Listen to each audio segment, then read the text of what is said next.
राधे भक्तों, आशा करती हूँ आप सब स्वस्थ होंगे, मस्त होंगे। आपका हार्दिक स्वागत है श्री माधवी जी सेवा में। आपको आंवला नवमी की हार्दिक शुभकामनाएं।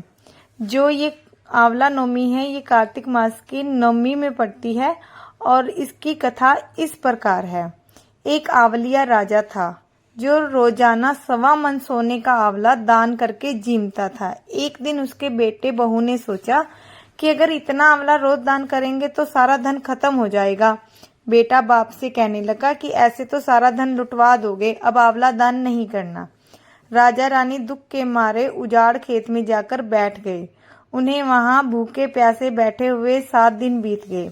राजा आंवला दान नहीं कर सका और आंवला दान किए बिना खाना कैसे खाए।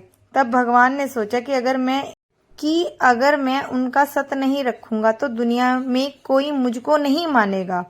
भगवान ने राजा से सपने में कहा कि तू उठ और देख, तेरे पहले के जैसा ही राजपाट हो रहा है। आंवले का पेड़ उग रहा है, उठकर आंवला दान करो और जीमो। राजा रानी ने उठकर देखा तो पहले जैसा ही राजपाट और सोने का आंवला हो रहा था। वे लोग रोजाना पहले की तरह 1.25 मन सोने का आंवला दान करने लगे। उधर बेटे बहू के अन्नदाता से बैर पड़ गया। आसपास के लोग कहने लगे कि जंगल में एक आंवलिया राजा रहते हैं, उनके पास चले जाओ, वह तुम्हारा दुख दूर कर देंगे। वे लोग वहां पहुंचे तो रानी ने ऊपर से देख लिया। अपने आदमी से कहा कि इनको काम पर रख लो, इनसे काम तो कम करवा और मजदूरी ज्यादा देना। एक दिन रानी ने अपनी बहू को बुलवाकर कहा कि मेरा सिर धो दे। बहू सिर धोने लगी तो बहू के आंख में से आंसू रानी की पीठ पर गिर गया।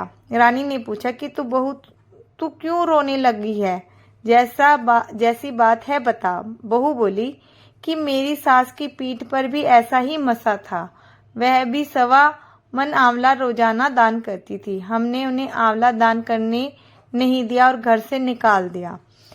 तब सास बोली कि हम ही तुम्हारे सास ससुर हैं, तुमने तो हमें निकाल दिया, लेकिन भगवान ने हमारा सत रखा। हे भगवान, जैसे राजा रानी का सत रखा वैसे सबका रखना। कहते सुनते हुंकारे भरते का, अपने सारे परिवार का। ये थी कथा आंवला नवमी की।